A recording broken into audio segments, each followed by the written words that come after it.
His Lordship Justice William Atuguba is one of the longest serving judges the country has had.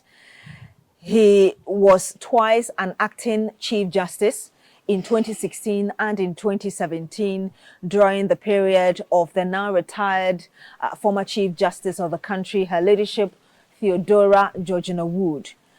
He was also the president of the 9-member panel that oversaw the country's first election petition in 2013. And since then has been given his views on how the country should go in terms of the judiciary and the justice system. We're privileged to have a conversation with him today. And hello, sir. Thank you so much for agreeing to have this conversation with us. Thank you. I'm sure you've monitored what has transpired over the last few months so far, and the main thing dominating being the removal of the Chief Justice. We'll go into the politics of it. But first of all, would you say that the president lawfully removed the former Chief Justice Gertrude Abesaba-Tokonu according to Article 146? Oh, yes. That was the procedure followed.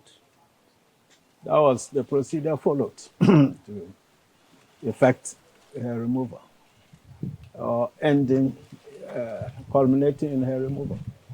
So it was followed, yes. So you think the right thing was done? Oh, yes. But people are contesting the stated misbehavior which was used in that letter given by the president. And I'll just read that to you because Article 146, when you go to clause 1, it says, a justice of the Superior Court or a chairman of the regional tribunal shall not be removed from office except for stated misbehavior or incompetence, or on ground of inability to perform the function of his office arising from infirmity of the body or mind. In this case, the committee that looked into the petitions that were brought before them, or before it, and the members said that they recommended her removal because of stated misbehavior. But that wasn't defined in this article. So how do you define stated misbehavior? When you look at the context of the provision, stated, I mean, specified, or diagnosed or something. I mean,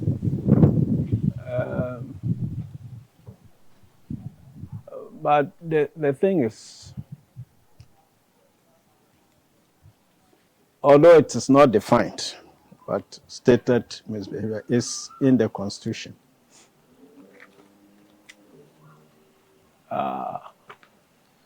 It's not the first time Article 146 has been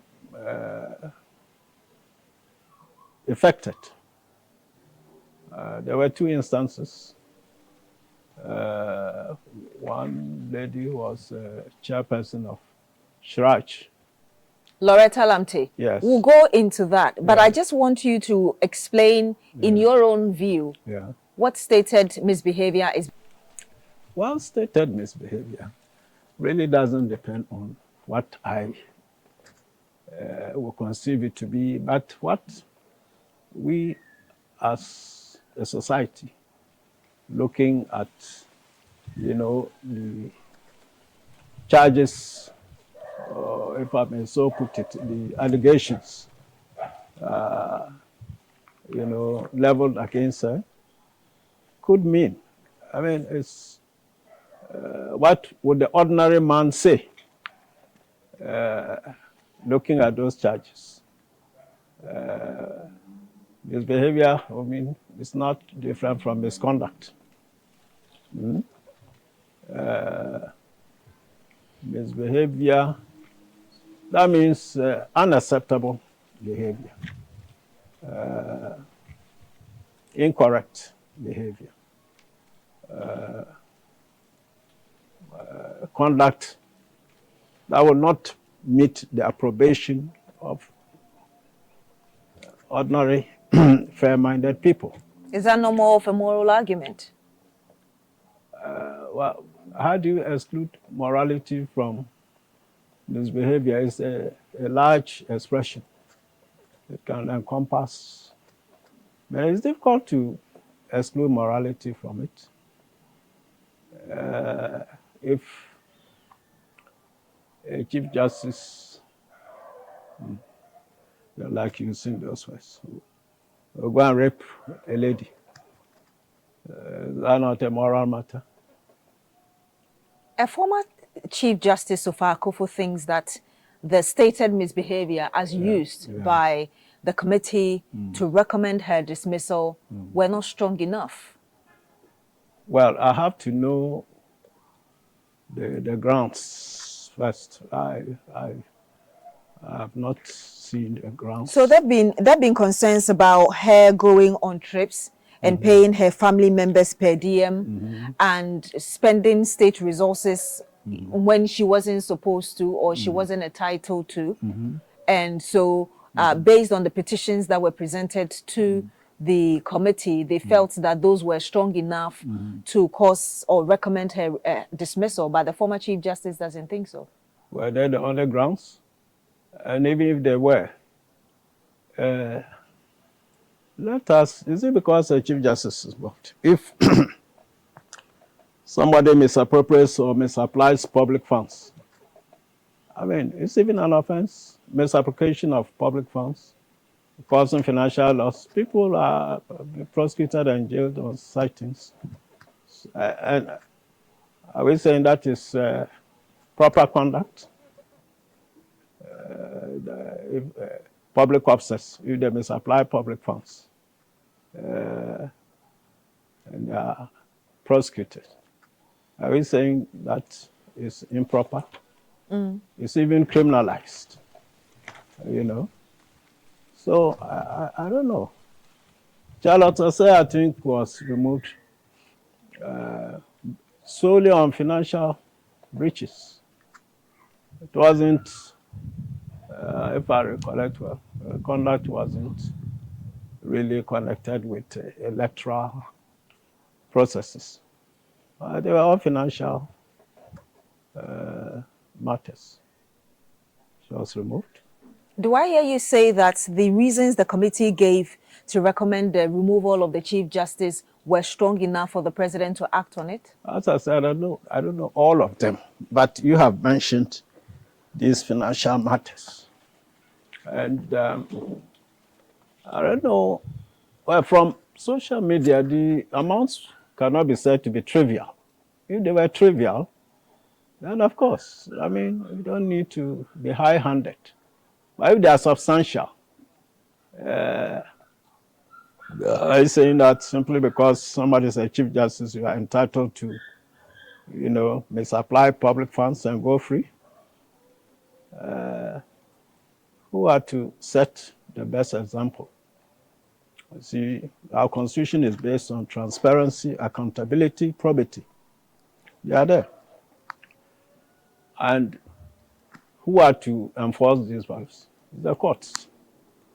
And if the topmost judge will not adhere to those principles, how is it not a serious matter? So you think that the presidency was right in dismissing her, although this is the first time, and with the 1992 Constitution, that we've seen a Chief Justice removed from office. You should be worried about that. Well, that is where the problem is. For me, my thinking is different. It's not the person who is involved so much. Although I don't say that it entirely is immaterial who is involved. But, I mean, the Article 146 is the same for superior court judges, including the Chief Justice, and other allied positions, Shraj, Electoral Commission, and so forth. So the same grounds. So, I mean, if financial misconduct qualifies for the removal of an electoral commissioner, why should the same thing, simply because a Chief Justice implied,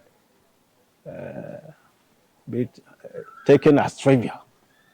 I don't get it. I heard you say that the fact that she's a Chief Justice doesn't mean that if she's done something wrong, she should be let to go off the hook. Do I take it that you perhaps support the opinion of others who have even requested that she's prosecuted beyond her dismissal? Oh, well, I'm not, I normally can say that I'm not that type of very strict-minded person. You know, I don't like harsh, you know, visitations of sanctions on people. Humanity is essentially fallible. We have to work within that reality.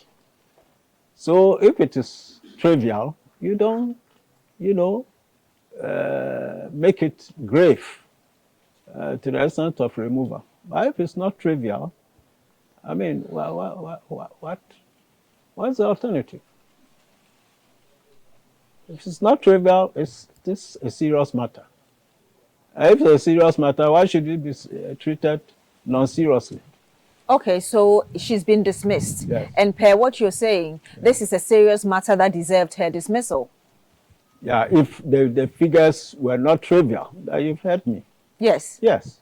You're basing it on the figures and saying that if it is that huge amount of money involved, then perhaps the dismissal is in the right direction. And you see, it's not even just the figures. It is the, what I call mens rea, the state of mind, the intention. If somebody does something deliberately, knowing that it's wrong and it's not trivial. I mean, what else? What else? So although you see this as a very serious case, which has eventually led to her dismissal, you also don't think that, or don't support the opinion of those who think beyond the dismissal, she should be prosecuted for misusing public funds. You don't support that course? I wouldn't go to that extent, because I think the dismissal is enough. The Constitution itself stops at that. It says the effect of the report, if must be accepted by the president, and the sanction is dismissal. That's what the Constitution deems sufficient. I want us to talk about the process, because there are those who feel that perhaps the process to remove her was not fair enough. You are a lawyer of over 44 years, I mean, standing, and you've been a judge as well, I believe, for over 23 years. What is your understanding of the process that was used, especially from clauses 6 to 11 up to her dismissal? And would you describe that as fair? Well, in the first place, these procedures were supposed to be in camera, so to ask me whether I've followed, or how could I follow, except they leaked out by chance. They were supposed to be in camera, you know. But what came out in the public domain satisfied the constitutional requirements. Petition is received by the president. If it's not frivolous and vexatious, because Ajechum and the Attorney General said it, if the petition is patently frivolous, the president needn't even forward it. But if it is not, then he consults the Council of State. And they find that is Ajechum, which introduced prima facie also in relation to him. If it is found, then a committee is set up in accordance with the provisions. The committee goes in, they hear the matter fairly and thoroughly. And then the recommendations, well, I think that was done. So the process was fair? Oh, yes, why not? But the dismissed CJ doesn't think so.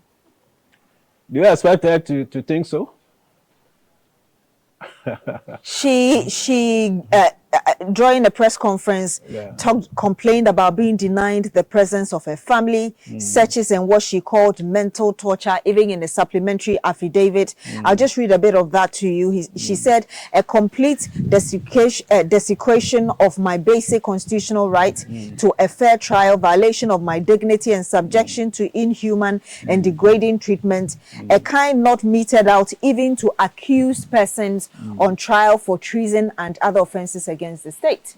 She went on at that press conference to talk about the Edu Lodge, which was used as a place of hearings and a reminder of how her uncle was murdered, as if to cower her into intimidation and all of that. But I saw on social media a video when I think that place was refurbished very heavily.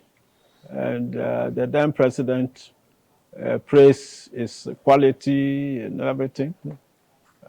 So, I don't know. Now,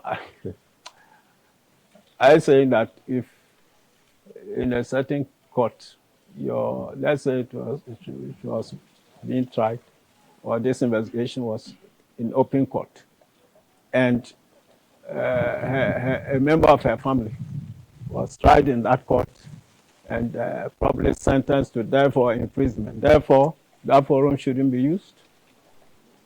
I don't know. I really don't know. So you disagree with her description of the process? Oh, sure. I mean, these things are neither here nor there. In the long run, it is the substance of the matter that matters. The substance of them. Was she given a fair hearing? She said she wasn't. Oh, well, I don't know. This was in camera. How did she say she was not given a fair hearing? Because of what I said, bodily searches, and her family shouldn't be there. If the thing is to be, the Constitution says 146(5), clause 5, all proceedings under this article shall be held in camera, and the justice or chairman against whom the petition is made is entitled to be heard in his defense by himself or by a lawyer or other expert of his choice. So if it's in camera, does it has a provision for, allowing your relatives in? What is that provision? So she didn't have any cause to complain? I mean, unless she has a different understanding of what in-camera proceedings mean. She felt that it was because of the non-fairness of the process, the reason she went ahead, irrespective of the fact that this is supposed to be in camera, to even hold a press conference to update Ghanaians on what she believed was happening. You think that was wrong? Now, that in itself is a very grave violation of the provision. Is that in camera? You go and hold a live press conference airing what happened in camera. I mean, where's the serious and honest intent to comply with the Constitution? You yourself, I mean, are you complying with it? You go and hold live conference. And I think before that, appeals were made to the embassies, Canada, what, And I don't see how that is in line. And even at a sense, I think she was requesting for public hearing. When the Constitution is, so I don't know. But the public hearing, it wouldn't be the first time such a thing would be requested for, because I know that during the time of Theodora Georgina Wood, her ladyship, there were also petitions to remove her, and the understanding is that there was a conversation with the former president, John Mills, and she requested that if you're going to take me through this process, then let it be public, and that was abandoned eventually. No, but I'm not sure that it's because of the public request that it was abandoned. I don't even know that that happened. But the thing is, was that request, whether by Georgina Wood or Tokonu, was it in line with the Constitution? So we've read the explicit provision. So I don't know. Now, honestly speaking, you see, assuming even these other things about financial things you are saying, some might say are not great, have very breaches of the Constitution during the proceedings are ground enough to remove her. Or you are violating, you sworn an oath, you are the Chief Justice to uphold and protect the Constitution, and you openly violate it like this. Eh? I mean, that's misconduct enough. Do I hear you say that she was actually the one who brought the entire process into disrepute by her actions and inactions? Oh, I mean, I'm pointing to particular things. Eh? But I don't know what the committee too could have done that should be, because these were in camera. But press conference was an open thing, we all saw it. Appeals to the embassies of Canada, US, whatnot, in the public domain. I don't see how that is in line with the confidentiality clause of the Constitution. You say that the process was fair, but I want to read to you the page 3 of that presidential seal that was released. Yes. And it says that now, therefore, know ye all men that I, John Dramani Mahama, President of the Republic of Ghana, in pursuance of the said Article 1469, do hereby remove the said Chief Justice, Justice Gertrude Araba Isabasa Kitokonu, from the office of Chief Justice and Justice of the Supreme Court with effect from the date thereof. You say the process was fair.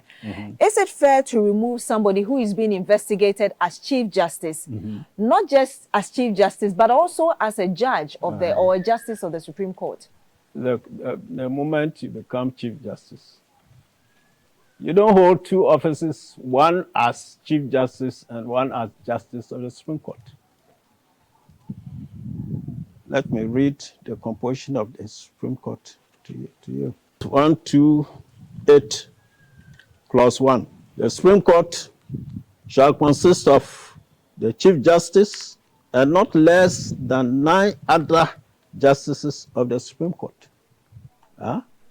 So, I mean, from this provision, it means that the Chief Justice is considered as a Justice of the Supreme Court. In her right as Chief Justice. The others two are Justices of the Supreme Court. So let's go by common sense. I mean, are we saying that the time she was Chief Justice, if somebody wanted to know the number of justices on the Supreme Court, you say, oh, there are 14 because you have the Chief Justice who is 1, and 2, the Chief Justice in her capacity as Justice of the Supreme Court, those are 2 people. I mean, doesn't make common sense. And from the provision, I mean, she is a Justice of the Supreme Court in her capacity as Chief Justice. So the point you're trying to make is that there is nothing unfair about removing her as a Chief Justice at the same time as a judge, because it's the same person. Once she is removed as Chief Justice, that's all. She's not holding a split position. She's not a split personality. As for the provision I've read to you, the Supreme Court shall consist of the Chief Justice and 9 other justices.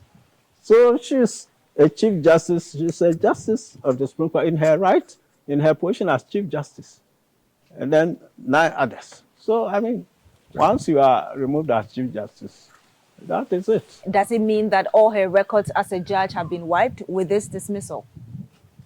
Well, what is the effect of any ordinary dismissal in the public service? When you are dismissed, it is that you are not entitled to, your retiring benefits. That is what it is. It has nothing to do with, it doesn't mean that if you perform well at a certain time, it goes off. You are not being removed on the basis of your past, your previous conduct, but the current one. Huh? So, I mean, if, let's take a very small example, parliamentary or presidential elections. Are you saying that when an MP loses elections or a president loses, it means everything he did was bad? But if you lose, the effect is that you've lost that position. That is it.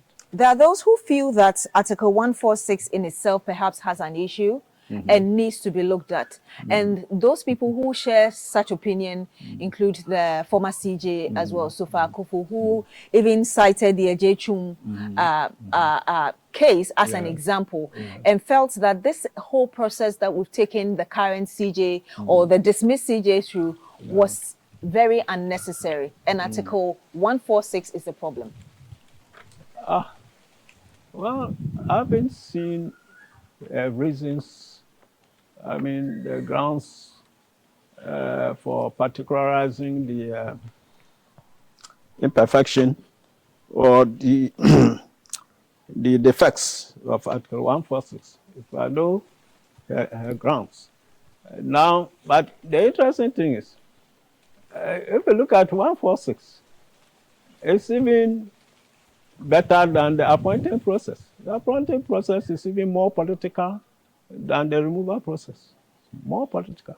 In the case of the Chief Justice, you are nominated by the President, then in consultation with the Council of State, and approval by Parliament.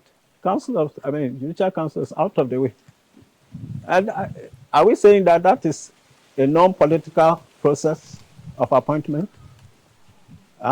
So if you accept that as good enough, the removal process, even you must have 2 Supreme Court judges. Yes, it's in there. Yes, in there, which is a check on, the process. But as for so you have judicial control there. But as for the appointment process, it's all political. And so that one is sweet to take. But this one, which even has 2 Supreme Court judges on it, is entirely political. I can't reason like that. You think the former CJ is choosing and picking when it favors which course with her commentary?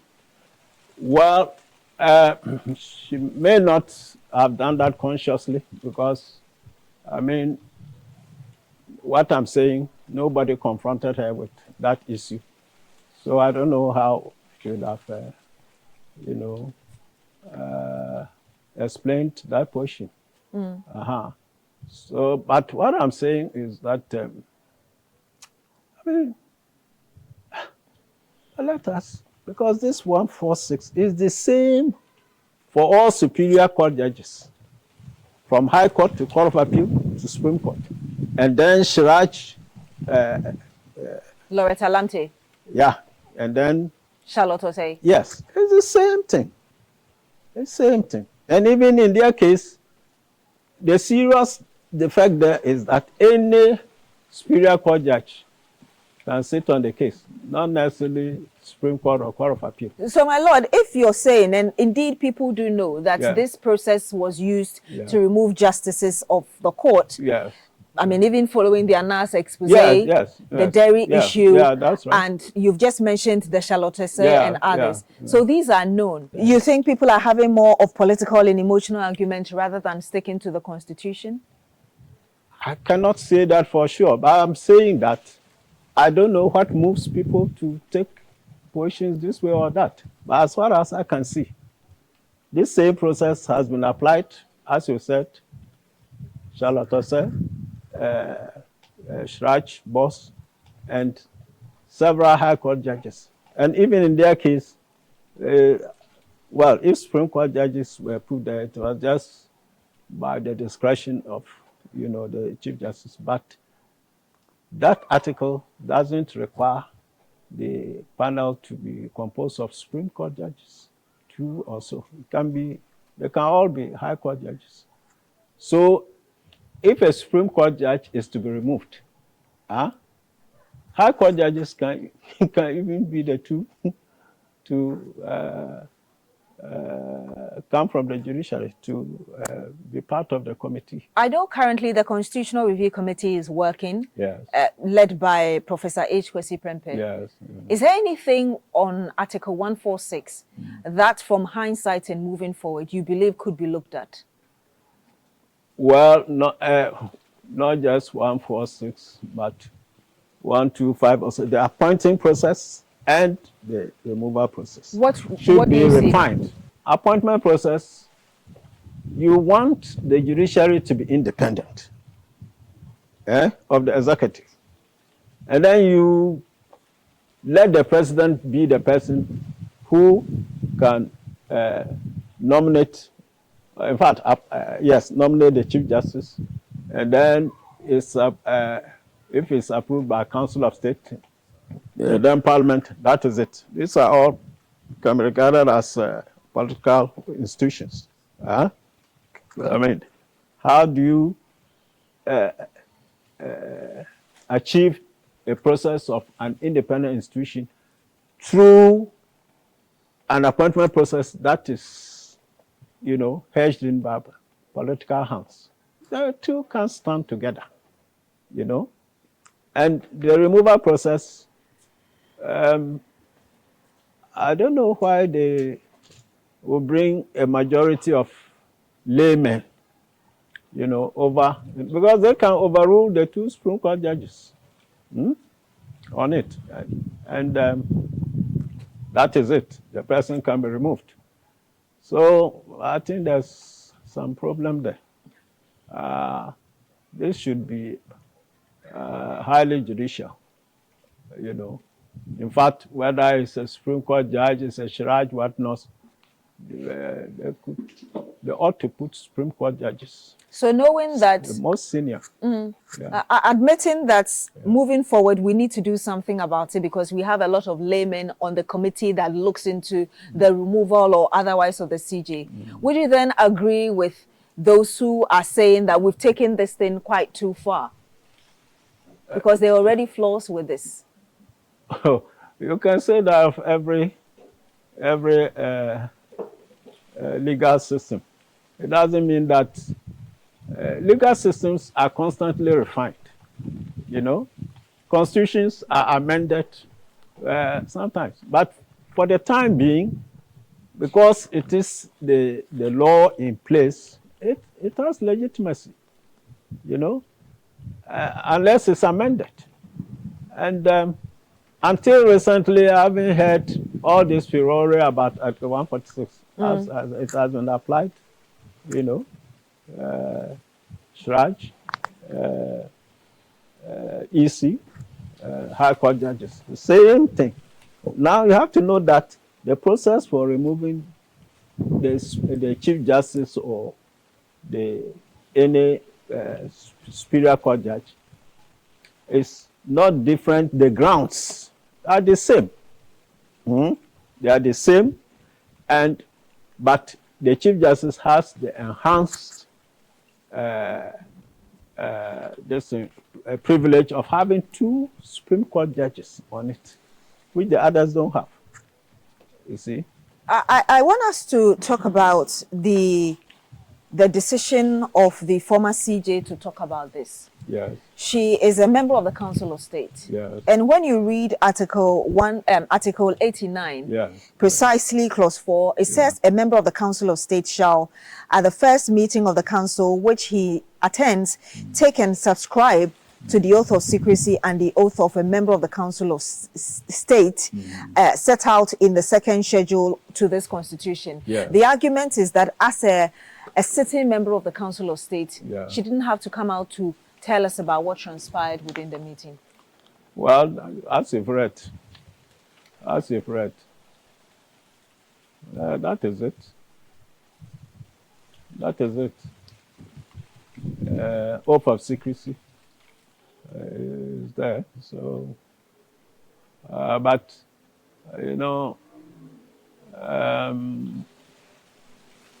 human conduct. If we're all behaving mathematically according to it, there will never be a problem. You see, so sometimes these things can happen. So you look at it's unfortunate it happened that way. But what happened that way? I mean, that she came out, if she revealed whatever happened, contrary to Article 89. Well, she revealed her disgust about the entire process and felt that it was very unnecessary, and that the charges against the dismissed CJ were not strong enough. It's certainly a breach of this article. But in these things, don't let us pick and choose. After all, I've read social media, the kind of people, some of the people who appeared before the committee were revealed. And even, I think, some of their testimonies were also revealed. But we don't know who revealed them. This time around, a member of the Council of State came out willingly to speak about it. Yeah, but we should be interested also in how those other things leaked out. I mean, if nobody from that circuit leaked anything, it can't come to the public domain. So it's also a breach, no matter who is concerned. Is it fair for people to call for her resignation from the Council of State because she breached Article 89? Then there should be parity of treatment. Whoever also leaked the committee proceedings, one way or the other, should also not go free. And even this can apply to the Chief Justice because she went and held press conference, revealed all kinds of things. You see, these things, it's unfortunate that in this particular process, almost everybody, both sides have breached the provisions. So we don't have to pick and choose. You just have to, the next time you restate the principles to all involved and say they should be observed. But in this, everything is, flowing is the evidence given at the committee, which is in the public domain. It's not all revealed by Sophia Kofu. And how do we improve justice delivery in Ghana? People think that the wheels of justice are grinding too slowly, and is the reason some people tend to lose trust in the system. Well, too slowly, it depends on which level. We have different levels of the judiciary. You have district court, you have circuit court, you have high court, you have court of appeal, you have Supreme Court. At which levels are the wheels grinding slowly? If it is throughout, it's not surprising because you see, Ghanaians have become more conscious of their legal rights and they have access to the courts and so forth. The population has increased severally, and you can't prevent people from going to court. So the workload will increase. And that throws into focus the number of judges or magistrates that are available to deal with these things. The Chief Justice's lawyers tell us that they are going to challenge her removal in court. Yes. What reliefs are available for her? I don't know the grounds she's presenting. The release will be based on her grounds. But, of course, if she's aggrieved about the dismissal or the removal, as is removal, of course, one of the lists would be to have the removal disapproved, disallowed, overturned. And if the court goes through and sees that the removal is not justified in terms of 146, they can overturn. It's a right. It's a right. What do you foresee? But you see, the thing is, that right can be commendably exercised or not. And when you situate it in her reactions to the process. One is a person who is just stopping at nothing, whatever. Press, embassies, all kinds of things. So it looks as if she just feels that she ought not at all to be removed from her position. If that is what is driving her, it's not commendable. If you were advising her, what would you tell her? Yeah, she should, if she feels that she has concrete grounds as a lawyer vis-a-vis the grounds for removal, that is fine. But if it is just, an emotive exercise or a fishing exercise, let me try my luck, I must survive, I can't. I mean, the posture is that this position is mine, and nobody can take it from me. That's the posture I get. But it's not very healthy. Maybe if I were to read the proceedings, if they were available and looked at her complaints and they were tangible, okay, fair enough.